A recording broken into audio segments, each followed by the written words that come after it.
because this is why we're using this format. We are supposed to have a lot of very competitive, evenly skilled matches in these early phases of the tournament. Yeah, evenly skilled and hopefully pretty fantastic. So on the bottom left on AqueroN, he's in the red, the Momentum Terran, Milkicow.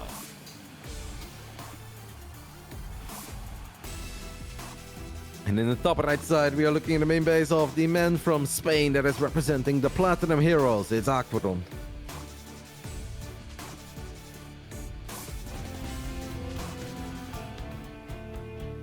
So Roddy, as the lobbies were getting made, we had Milkicow versus AqueroN was the lobby name for number 1, and then I saw someone talking about how this is actually milk versus water, which is fair. AqueroN, sounds like water. It's actually a vampire it's a play off a vampire novel, as AqueroN told us about a year ago. But what do you think, milk or water? I guess I prefer water, unless we're talking about cornflakes. Then I definitely prefer milk. But yeah, there are people that take water in their cereal. That's gross, man. I don't understand that. No. Those two things are great separate, but I would not mix them. Absolutely not.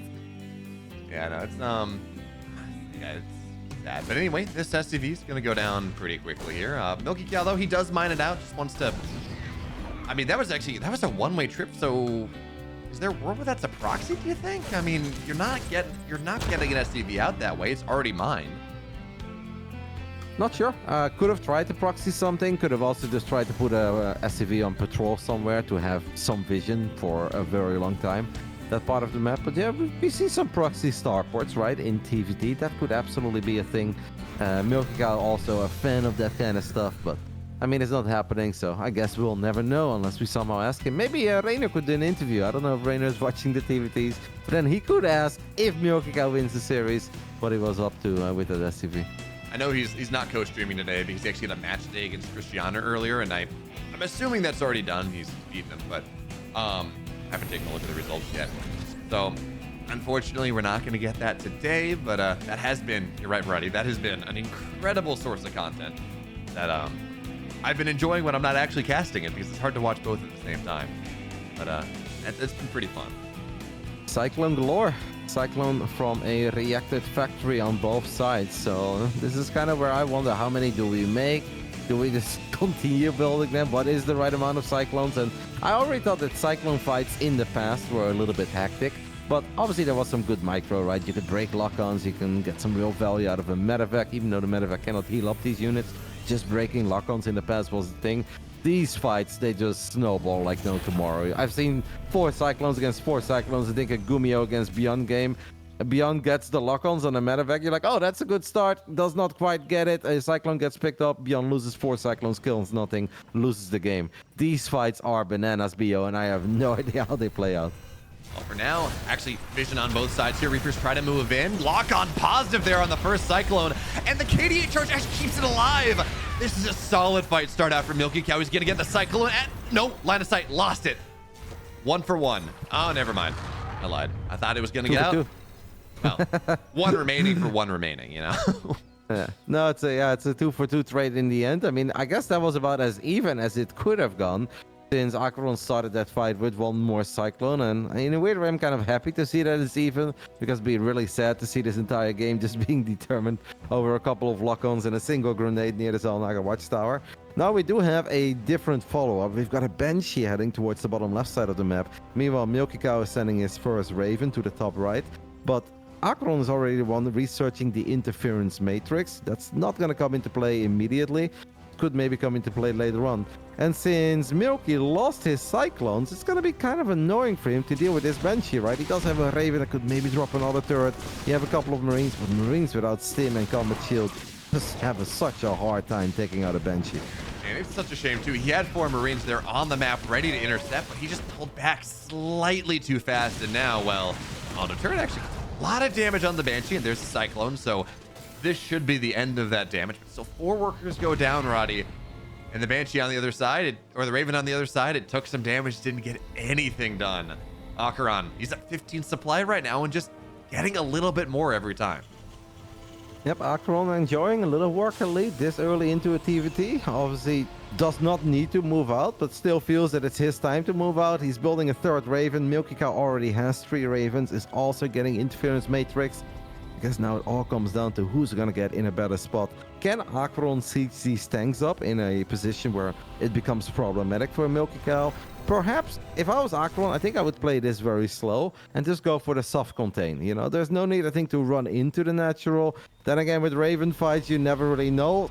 Yeah, he's getting pretty far forward, but yeah, in the end, he's gonna siege up rather far away. But I think it's a perfectly fine choice. Like, he doesn't really need to do something crazy here.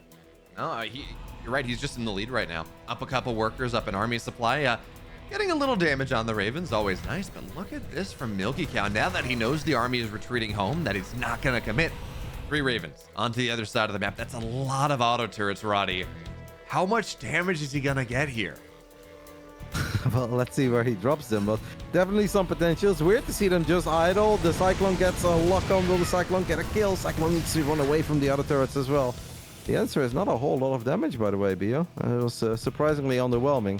I thought if he would have gone for it a bit quicker and then just spam all of them at once, he should have been able to do a little more there than what he ended up doing. But perhaps this is a good thing, because imagine if he does use all of his energy there. And okay, let's say you kill 10 SCVs, that's great.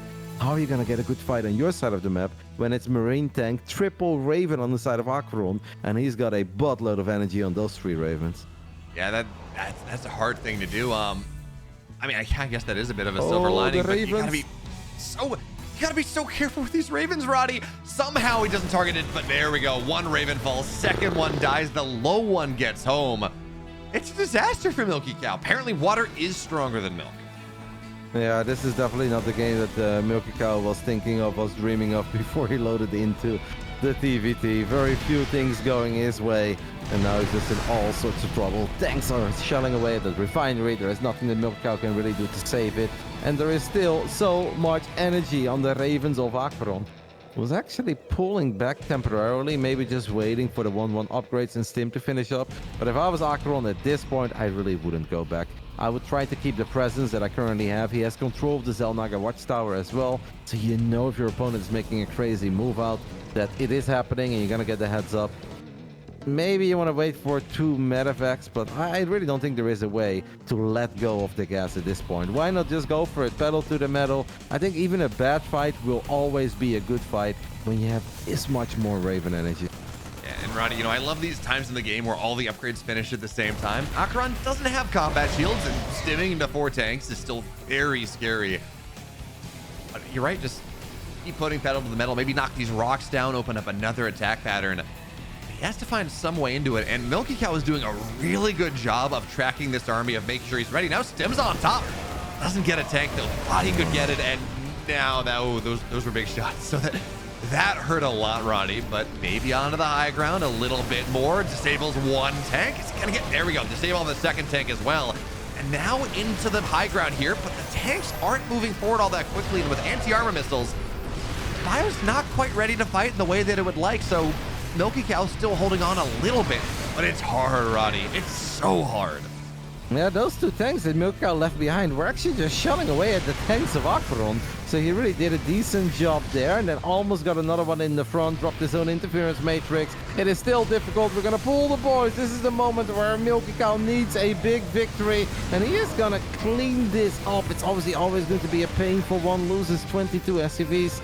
There are still some tanks left over. I think AqueroN should try to defend that tank. He has plenty of Marines. If he would have unloaded his Marines a little bit earlier, I think that would have gone better. But even in the end, it should be fine. It's Marines against tanks. Medevacs are trying to do their thing with some cool pickup micro. The Vikings and the Marines are on the ground for AqueroN, are pushing out a lot of damage. Fantastic job by Milkicow, keeping all of these tanks alive. And I really think that's about as good as he was ever going to do there. Holy crap, Milky. That should never have ended like that. It's 5 tanks, not sieged against a whole host of Marines and Vikings. And by the way, Vikings, they do bonus damage to mechanical. They shred tanks. And somehow he makes it happen. Somehow with that pickup micro, he keeps himself alive a little bit longer. It's not easy. You're right, Roddy. It's still a bad spot. And, well, maybe with +2 here. Nope, 2-2 attack from AqueroN, but now he's in the main base. Now he's on top of the production. Tanks weren't ready. Vikings, they're getting shut down by the Cyclones. This 2-2 timing, there just won't be enough bio to really make it worthwhile. Well, does at least get the tank, so he only lost a couple of add-ons. Can AqueroN unload those units out of that medevac? Yes, he can. He's going to drop on top of this tank. He's going to get even more SCVs. Might be able to get the sensor tower in a little bit as well, but is forced to retreat. And yeah, there is that moment. I mean, a 2 upgrade advantage in TVT absolutely matters. But then you look at the Marine count, and AqueroN has 60 Marines. Milkicow has a 14. And you're like, oh, okay, well, upgrades are a really cool BO, but I don't know if they can make up for a 4-1 numbers deficit. Well, you have to take a good fight. You find yourself a gap in the wall. You're able to plug it. Be the Spartans, that Thermopylae, go and make that happen. But this is not that gap in the wall. AqueroN, from every side, it's the opposite of a gap. He surrounds everything, and yes, 2-2 is fantastic. You're right, Roddy. But more stuff does in fact beat less stuff, and Milkicow, despite some disgusting pickup micro, cannot hold on, will fall down, and AqueroN 1-0. Fun, action-packed TVT, kind of like I think we expected when these two names go head-to-head. These are not boring Terran players. They love to fight. They love to trade. It started off with the Cyclones, then obviously the Ravens. An absolute shame for Milkicow that he kind of A, didn't really do much with his Ravens in the natural, and then B, clicked them home in a bit of a careless manner, flew over those Marines that, even if they didn't have stim yet at that point, were able to take out 2 of the 3 Ravens. Because if you look at how well Milkicow did in some of these fights that just don't favor him in any way, shape, or form, you imagine how that would have gone if he too had access to 3 Ravens. Perhaps it could have been his game, but wasn't meant to be. Still showed us some really cool pickup micro, as you mentioned. That was an amazing hold. Also, when he pulled the SCVs, it's going to still be painful, and it was, because he lost 22, but I was like, he did really good there. And then he continued with the flashy tank micro, and I'm like, damn, playing really well. Good job by AqueroN in realizing that he still had plenty of units, that he still had a numbers advantage, and there was no reason to slow the game down because maybe that final fight didn't totally go his way. I think that drop was obviously the beginning of the end. All the units were at the triangle base of Milkicow, so then you have to make your way into the main base, run into a tank that's sieged up. It's also painful, and by the time you finally sort of clean it up, then your opponent just picks up, drops the third base, and you're like, oh my god, does it ever stop? And the answer is no, it doesn't. No, it really, really doesn't. But game 2 now, we have it getting ready. By the way, just want to point something out from that last game. It's not incredibly relevant, but AqueroN and Milkicow both played at exactly the same APM in game 1, 370, 370. Does it matter? No. Is it fun? I think so. But now Hard Lead is going to be our second map here as we're getting ready, loading into it. We saw, I think you're right. I don't, looking at game 1, this really felt like a game that Milkicow lost and a game that AqueroN won, but just so much value left on the table. So many just mistakes that I think if that Milkicow cleans up, I think maybe he still loses the game, but he doesn't lose in the manner that he did. Do you want to see anything different out of Milkicow? Again, I think just clean it up. Game 2, kind of do the same thing, just better.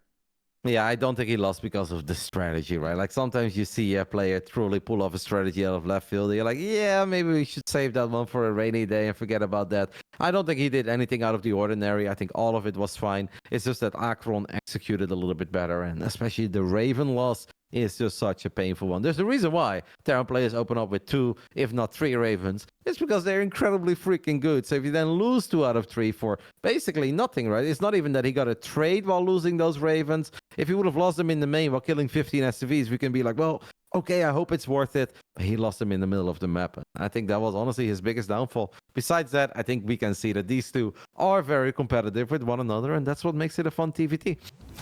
Yeah, game 1 certainly fun, even if it didn't go quite as long. It didn't go 47 minutes. That's fine. We got another shot here in the bottom right in the red, looking to take us to game 3. It's Milkicow.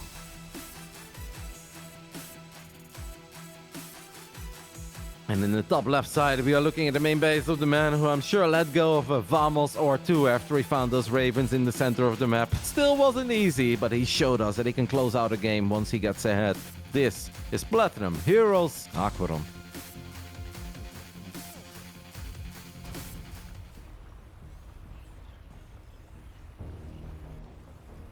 Roddy, I just can't get over how good that pickup micro was in game 2. Yeah, Milkicow lost, and it bought him maybe a minute, maybe 2 until the next round, until the next set of reinforcements flooded across the map and killed him. But killing, what was that, 20 Marines with realistically 5 or 6 tanks in unsieged tanks?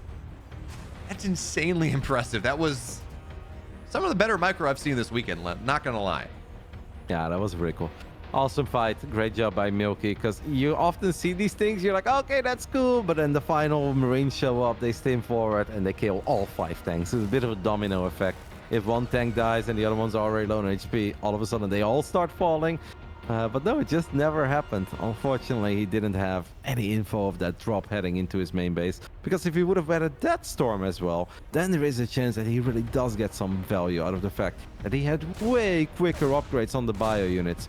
It's just a shame that he lost his add-ons there as well, right? Because then even when you are ahead... Anyway, we've got a bunch of Reapers fighting. It's a bit of an even trade so far. Reaper falls on the side of AqueroN. Milkicow loses the SCV, and the other Reaper is very low on HP, but Reapers move at the same speed as Reapers, so it should be fine. Oh, now he's actually going to try to turn around and take the 2 against 1 fight, but I don't know if he started taking that fight a bit too early. The answer is no. What a crazy fight. Great micro on both sides. AqueroN gets the kill as well, and now in the end he retreats. DVT is fun. But Roddy, this is massive. Trading those Reapers out early when AqueroN's gone 2 racks Reaper, and Milkicow hasn't. He's gone a very standard build right now. This 2 racks Reaper's not going to get anything done at this point. By the time it finally runs across, because 2 of those Reapers are dead, they're going to be it's already Hellion on the map. Second one's going to hit pretty soon. By getting that early trade from Milkicow, he has totally invalidated this early game build coming out of AqueroN. Yeah, but there are still Cyclones on the way as well, and Cyclones and Reapers together can honestly snowball like no tomorrow. And Milkicow still needs to be very careful, because I don't really see his Hellion be ultra useful, at least not in these numbers that we're currently looking at. So yeah, it is good, but AqueroN is the one who's expanding on location. So even if Milkicow has the quicker expand, you mentioned it before, it has to lift up, it has to float over, and then it still has to morph into an orbital. I don't think... I wouldn't be ultra upset if I was AqueroN. I'd be a lot more concerned if our next move out goes wrong. And that was a juicy shot from the Hellion, but now Milkicow definitely knows what's happening. He sees the 5 or 6 Reapers even after he's killed a couple. It's like, okay, I know what you're up to here. Slams the tank down. Once this tank is out, and certainly once the second tank's out, so you can kind of cover the natural and the main at the same time, again, it's going to be rather hard for AqueroN to do what he wants to do. So, Roddy, at what point do you move out here? Is it 2 Cyclones? Is it... Do you just hope that Milkicow attacks into you? I mean, this is very committed early. These are not units that scale.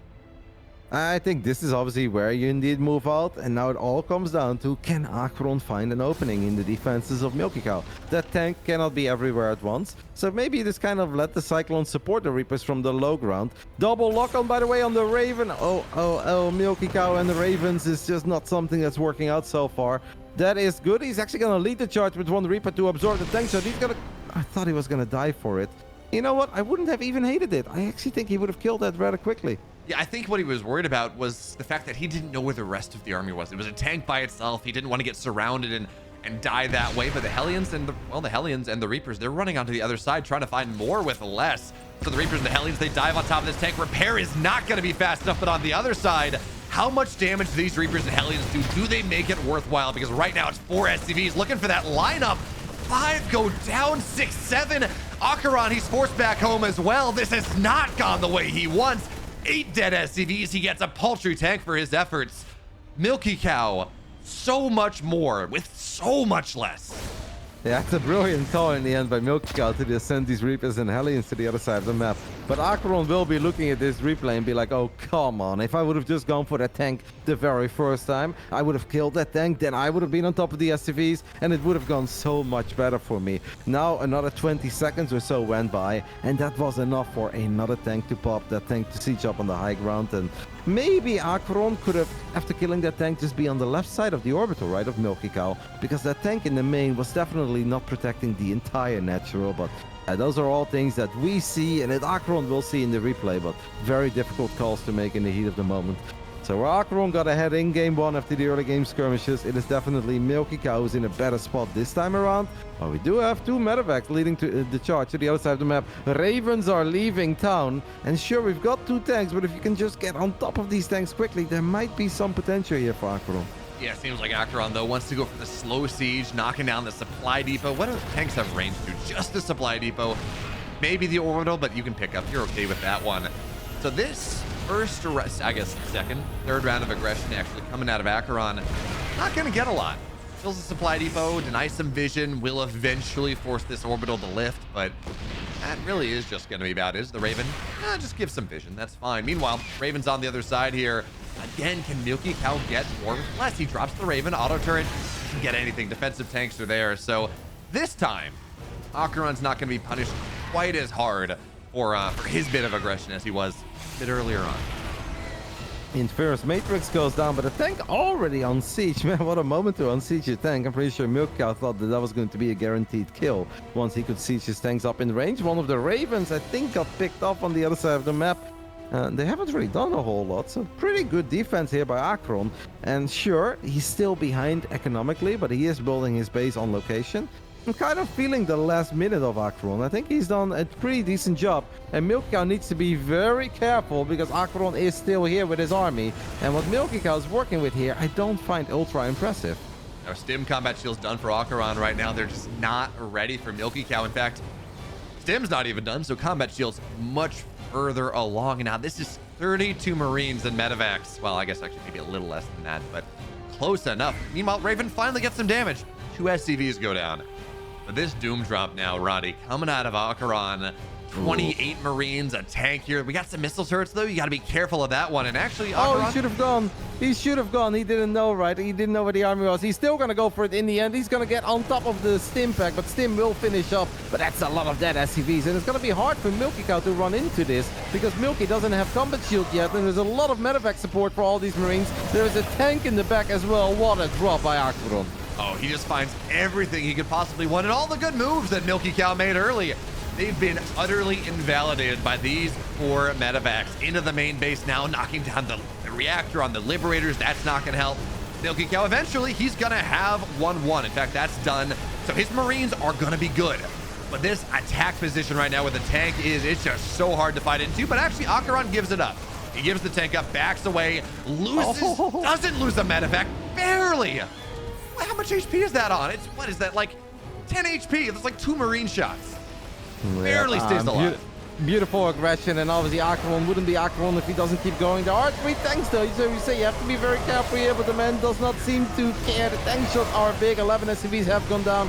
Obviously AqueroN already killed a lot of SCVs before this, but this is where the upgrades will start shining on the side of Milkicow. And Milkicow's Marines are very, very, very low on HP, but he is still able to get away with it. Kind of pushes AqueroN back, but is now down 22 workers. The only thing that Milkicow really has, other than that upgrade advantage we already mentioned, is that he's got way more tanks. But when your army is this tiny, this fragile, do you just unsiege all these tanks and go to the other side of the map? Like, it feels that that's just a no-go. It also feels like something you almost have to do, right? I know that supplies a lot in TVT. As long as you can defend, as long as you have those tanks out in front, you're probably going to be okay. But AqueroN's kind of disproven that, although 2 missile turrets right here, wounded medevacs as well. How many go down? First one dies, second one. How did 3 of them get out there? They're so low. But even still, they're into the main base. A tank pops out. That should die very quickly. This is not going to be quite as catastrophic as that first drop was, but that's just a sliding scale because it's still 10 dead SCVs. And now, missile turret should, there we go, knock the rest of it down. At least get that last medevac. But now AqueroN, Roddy, you talked about it. He doesn't stop. Outside of the base on the north side as well. Can he find more? This is you mentioned it, this is a heavy tank count. He actually had a tiny opportunity there, I think, to pick up some Marines and drop them on top of the tanks, right? Because there was 0 Marine protection for all those tanks of Milkicow. It was pure tanks standing there. So I think if you load up 8 Marines inside of a medevac, drop them 1 by 1 on top of tanks, he would have killed at least 2, potentially even 3. Milkicow knows that he has taken a buttload of economic damage, so he needs to make some magic happen. He's got 10 tanks and 28 Marines. A few more Marines are probably needed at home because AqueroN will never stop attacking. So you can't even just grab everything, you need to leave at least a few units at home. But Milky also knows every second that goes by is a painful one when his opponent is outmining him this severely. He's finally forced the drop to go back, though. 3 medevacs on the north side, going back home, and now Milkicow feels like maybe he can get something done, but he has learned a little bit that he has to leave stuff at home. Tank sieged up there on the 3rd base, so this tank count, it's 5 tanks, it's 6 tanks. That's a lot, but it's not the whole kit and caboodle, so now thinks about stimming in here, gets on top of the tanks before they're ready. Okay. 1 tank goes down without getting too much damage. 2nd tank as well, but there's a 3rd tank behind there on the mineral line, and AqueroN, give him a second. He's got a drop on the left side. The moment he's got an opportunity, he's got some space to think. And that drop now, getting ready to dive into the natural right here as Milkicow sets up the knee bar, sets up the chokehold, getting ready for this drop. That's the way to get out. That's the escape. AqueroN into the natural right now on top of the E-base. The bio, though, seems like should be enough here with the tanks as well to clean this up. So now Milkicow, he's cleaned up the drop. It's not going to get a ton. Well, actually gets 12 SDVs, but he forces it back. And Milkicow now, Roddy, how much can he get done here? He does have a 6 setup, right? It's going to be very hard for AqueroN to run into this, but I don't think AqueroN plans on running into it. He's just waiting. He's cranking out Liberators. Milkicow is also getting his own lips, but there is still 1 Viking on the side of AqueroN that could become very, very important just to have some constant pressure. And I think AqueroN, well, he's picking everything up for a split second there. I don't know why he would be doing that. I think at this point, you gotta stay calm, cool, composed, and just let the Liberator siege up. And once you see tanks on sieging, that's when AqueroN can think of stimming forward. Oh, it doesn't save the tank there as well. Boosted the medevac forward anyways, but Milkicow, that's a nice move from the Liberator. Draws out so many Marines, and he knows this tank count is low. It's 5 tanks to 12. Stem's on top. Now it's 3 tanks to 12. The bio is low, but you can repair that, and he's really trying to take this 2-1 timing, this additional upgrade lead. Now we're looking at 2 tanks on the map. This is starting to feel like something, but look at this round coming in from AqueroN. Every side tank count doesn't seem to matter anymore. Let's see. Yeah, no, not at all. Even with 2-2 not just done. Supply matters so much in AqueroN. He had so much more, Roddy. That was the best fight that Milkicow could have possibly taken. And AqueroN, he sweeps him from the map. I'm not gonna lie, I was very worried there for AqueroN for a split second. I'm like, are you sure about this? It was also 10 seconds before the 2-2 upgrades kicked in. He had 5 medevacs full of Marines just boosting forward. I was like, please unload, but he started unloading at the right moment, and now we can really see that economic advantage has done his thing for AqueroN as he stims forward to kill off that tank then, mate. You're 1 hit away from it. Is gonna pretty much get the job done. He did lose a lot of SCVs in that previous defense as well, but he's got his own 2-2 upgrade, so we go from an upgrade deficit to an upgrade advantage on the side of AqueroN, killing 19 additional SCVs there. A grand total of 79 workers have gone down on the side of Milkicow in a game that has not even gone on for 15 minutes. And AqueroN is not done yet. Vamos, 1 last time. I was going to boost into the main base, and I think this is it. Milkicow cannot possibly clean this up. GG, guys.